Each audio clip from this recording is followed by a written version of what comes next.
evening. I'm Rachel Ann Goodman. This is K-Squid, and it's time for Talk of the Bay, our local public affairs program that focuses on community issues relevant to the people who live here in the Monterey Bay. It's a beautiful spring afternoon/evening, and I hope you have your radio on because we have a great show for you today. Starting us off, we'll talk to nominees and awardees of the Queer Youth Leadership Award here in Santa Cruz. Hear their perspectives and why they stand out for their community. In the second half, we'll be taking a conversation with Mark Silverstein. He is the outgoing director of the Elkhorn Slough Foundation and has been for over 40 years. He's leaving his position. We'll look back at a great career as well as a delicate ecosystem that we all need to protect. We'll check in on what happened with the battery fire. We'll find out a lot of things you might not have known about that, what seemingly looks like a bunch of mud, but is actually one of the most productive wetlands in California, if not the entire United States. All that coming up on Talk of the Bay. Stay tuned.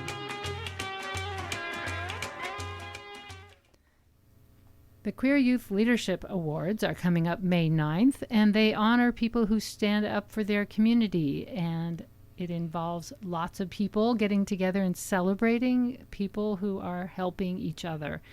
In its most simple terms, I'm here with three of the awardees/nominees and one of the organizers of the Queer Youth Leadership Awards. Stuart Rosenstein is one of my guests. Hi, Stuart. Hello.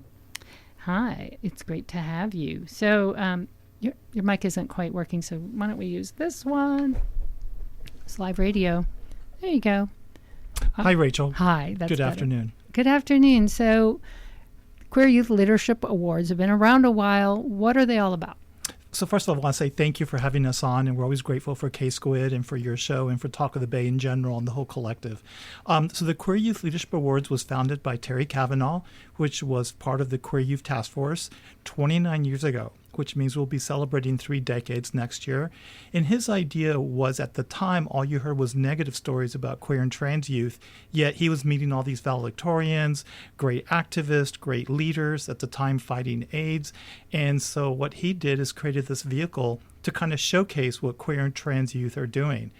And just when I thought maybe a few years ago the Queer Youth Awards maybe didn't need to happen anymore, and then we have this national attack happening. So it highlights queer youth leaders, trans leaders, allies, and organizations that are stepping up to really support queer and trans youth. It's a great thing. And there's an event. Do you want to talk about how the event fits into the awards and the ceremony that happens? Yes. So Terry had the vision of it rotating around the county from the get-go. So the first year was at a small little restaurant called Hobie's Restaurant in downtown Santa Cruz. And then the second year was at the YWCA in Watsonville. Then it was at the Coconut Grove. And then when I stepped in, we then took it to schools around the county. And so this year it's at Pajaro Valley High School. This is now, I think, our 3rd or 4th time back at Pajaro Valley High School. And the idea is to do a celebratory breaking bread. De La Comena provides us a delicious catered meal. There's elected officials, there's teachers, counselors, the whole gambit of the community coming together. We take over a gym and we do make it magical. The students from Pajaro Valley High School have come up with a theme, Found in the Forest, and we turn it into a magical wonderland for celebrating queer youth. And throughout the evening, we give out awards and highlight the great work that queer and trans youth are doing. Sounds wonderful. May 9th, it's open to the public? Yes. So if you go to qyla.org, you can learn all about how to get there. It's open to the public, and we welcome everybody to come and celebrate. Thank you for bringing in these people. So we have Cassie and your Dr. Cassie. So welcome. You're one of the awardees in the category of organizational ally. So when you got notified, what did that mean to you personally and organizationally? Yeah, thanks for inviting me here today. So I am a provider at Santa Cruz Community Health, the Organizational Ally Awardee, and I was really thrilled to hear that we got that award, and it's been a really important part of my work to be providing healthcare, comprehensive healthcare to queer and trans youth, ongoing even through these challenging political times that we're all facing. And so That's been a really important part of my work for the past decade as a physician, and the organization has really stepped up and continued to stay true to our mission of providing healthcare for all, including queer and trans youth. So when you talk about challenging times, to put a finer point on it, we have people all the way up to the president talking about that this is mutilation and that we can't do this, and making it illegal in some states. That's the environment. So how is California protected from that level of interference in people's personal health decisions? Yeah, I mean, thankfully, even before all of this stuff started happening at the federal level, California was a really protective state where, for example, health plans are required to cover all types of care for trans folks, and that continues to be in this state. And we also are protected legally in a lot of other ways to continue providing comprehensive care. And this organization may or may not be familiar to people, but wasn't this founded as a community health originally, or the Women's Health Center? Yeah, also? It was originally a women's health collective founded in the 70s by some UCSC students, and then over the years it's continued to grow, and a little over a decade ago it became a federally qualified health center. So we're really an important healthcare provider for the community, providing care for about 14,000 patients a year, most patients who have Medicaid. And Planned Parenthood went out of Santa Cruz County, sadly, not very long ago, leaving some 3,000 people sort of stranded. So you now you're even more necessary, I guess. Yeah, we have absorbed a lot of those folks. Unfortunately, we provide a lot of the same services that Planned Parenthood was providing, so we've been welcoming those people with open arms.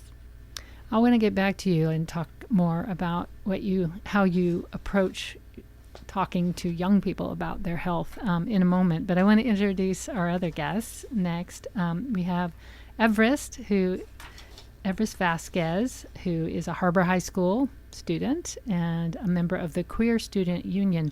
Talk a little bit, Everest, about how you got involved with the Queer Student Union and what you do there. Thank you for having me on the show. Oh, you're welcome. Thanks for being here. Of course. So I started participating in the Youth-Led Leadership Alliance through my own school. When I saw a poster about the Youth-Led Leadership Alliance, I thought it'd be a fantastic opportunity for me to get involved in the community, because to be frank, before then I didn't really see too many opportunities to, and I wasn't really made aware of them at my school. So seeing a poster surrounding how I could impact my own community really did encourage me to attend the first meeting. And when I did attend that first meeting, the main people who really did support me there was the people who were there from the Diversity Center, specifically Zach Keith, as well as another student who was also already part of the Queer Student Union. We made posters together about how we can reduce queer stigma within our own school districts. And I think it really just engaged me immediately as somebody who was part of the queer community and had experienced pushback from other students for my identity. It really engaged me and realized there are people out there who do care about the bullying occurring in our school districts, and we make it our main goal to improve the lives of queer students within the school districts and every school under it. It's such a good mission. I mean, so many people have been bullied for various reasons, but that kind of bullying is particularly damaging to people. And I think that's why, Stuart, you were saying that you got involved with this because of being bullied. I grew up in Texas, and I was bullied in middle school and high school, and I never connected the dots, so the words they were throwing at me, I didn't understand what they meant. And now I'm in my 60s, and I feel very lucky to chair an organization that works to support queer and trans youth, especially closeted students or students who are being bullied. It hasn't gone away. I still feel it all the time, even though it's been like 40, 50 years ago. So I really admire, Cassie and Everest, and soon you'll be hearing from Petra. Young people, I never fought back when I was a kid. So I think it's amazing that there are people empowered in this community that give the tools to young people to fight back. And to not only fight back, to make things better for other closeted kids who are being bullied. This might sound strange, but I've been, binge watching Nashville, which is a pretty cheesy music show on Netflix. But there's a long thoroughfare of a storyline of a country music star who comes out of the closet, and it's all about being bullied and anti-gay hate in Tennessee. But it's not just in Tennessee and Texas, right? It's in Santa Cruz, and you can feel sometimes like, oh, we're in this beautiful bubble where nothing ever happens. But Everest, you just described, your own experience being bullied. And how old were you when that was going on? So I've experienced that type of pushback ever since, I'd say, middle school. And I think it became especially more apparent as I tried to be more open about my gender expression and identity, particularly during sophomore year especially, which was the year before I got into the Youth Led Leadership Alliance. And I think the proximity of that experience towards me joining the YLLA just pushed me towards the QSU, which really was a means of addressing the bullying which happens in our community, since I understand it's a very common issue within school districts, unfortunately, that often goes unaddressed, especially for queer students. Is there any kind of innovation or new thinking around how you short circuit a pattern of bullying that's going on around somebody's identity? Do you guys have, do you brainstorm how to interrupt a bullying situation or how to stand up for someone? Yes, we have. So last year our main project was to create a survey that would be sent out to many students across each school in the district about how they felt their school climate was generally. And it was especially relating to those who were part of the queer community. However, allies were also able to take the survey. And this year we've mainly been acting on those results just to see in what areas people feel are the most urgent to take care of. And we're currently synthesizing that information to create a pamphlet on how to address bullying within a school district, or how to deal with bullying in the school district. And one of the pages is going to be a flow chart that describes how to support somebody who is getting bullied. Yeah, what a useful thing to do, because most people don't really know how to deal with it. We just want to go run away or get out of the situation. So that sounds really useful. So Petra, welcome to the show. Thank you for being here. Thank you so much for having me. Thank you for being here. So Petra King is a student at San Lorenzo Valley Middle School and a member of the Gender and Sexuality Alliance, the GSA there. So what moved you to join the GSA at your school? I've known I was queer since a fairly young age, and I've been really lucky to have opportunities to discover that. I have a very accepting family, and I'm really lucky.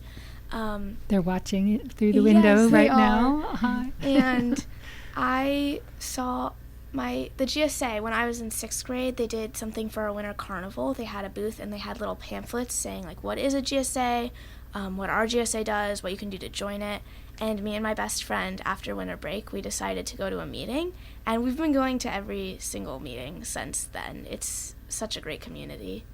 How do you support each other? Do you talk about problems you've had, or do you work on projects? What are some of the things you do as a group? It really depends. A lot of the things we've done, we do events at our school to try to inform other people about queer issues and queer culture.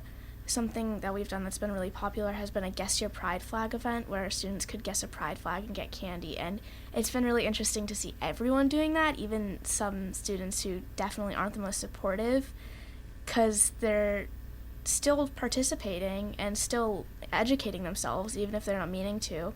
But we also sometimes check in on each other. We just try to support each other however we can. What do you say to people who indicate with their beliefs that they don't think someone as young as middle school can know their own sexual identity. What do you say to them? I think that's a really good question. I think that people think that straightness is like a default, and a lot of people have the thinking that everyone is born straight and cis and they choose to be queer, which isn't true. So I try to educate them that if they know who they are at this age, which no one really knows who they are yet, but if they have a strong idea of who they are, it's not fair that we are not allowed to. Very well said. And the whole idea that a book could turn you gay, that's behind the book bans that we're seeing in schools, and why it's so important to counter that belief that you could read a book and suddenly, convert. Think it's so great because you read about it. No, you could read about it and realize you're not alone. That might be nice.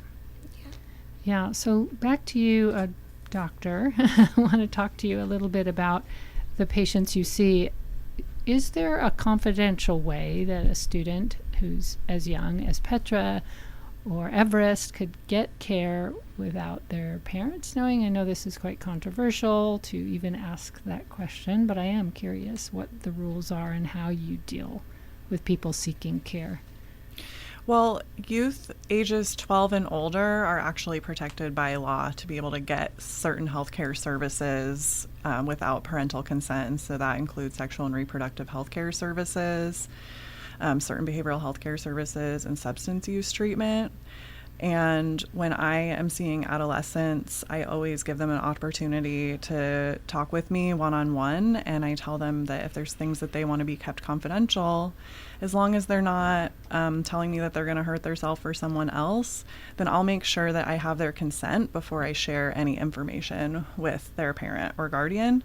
And so that way that protects the space and makes it safe for them to share what they need to share. And is there anything you would like to say to people who are attacking the healthcare community about this issue? There are a lot of things that I would like to say, but can't say them on the radio. The 7 words. I think that one of the things that I've seen, I'm a family medicine doctor and a psychiatrist, and I've been providing care, comprehensive health care, to the queer and trans community for over a decade. And some of the most profound improvements in people's mental and physical health that I've seen is when they're able to access the type of care that they need. And just to be clear, in this state, the laws might be different than in other states. Yeah. Yeah, absolutely. Yeah. Okay, back to you, Everest. I just want to make sure you all have a chance to talk. What do you see as your future as you think about college? Because you're probably heading that direction in a couple of years. What year are you in Harbor High? I'm a senior. Okay, so you're probably already going somewhere after this. Do you think there will be community like you've found in your own high school, wherever you're going to school? Yes, I believe so. So I'm going to UC Santa Barbara for the 2026 to 2027 school year. Congrats. And thank you so much. And from what I've seen of the campus, it's, in terms of communities, quite similar to here. Obviously, I'm sure there will still be some challenges because obviously nowhere is without its faults, unfortunately. However, just touring the campus, I did see an entire floor and one student center dedicated to supporting queer students, and it had several rooms for seemingly queer club meetings and places just to study for them in particular. And they also had gender-affirming bathrooms that were actually multi-person and were gender neutral. They weren't restricted by a gender binary, which I think was very refreshing to see. And frankly, I don't even think I've seen it around this community, if anything.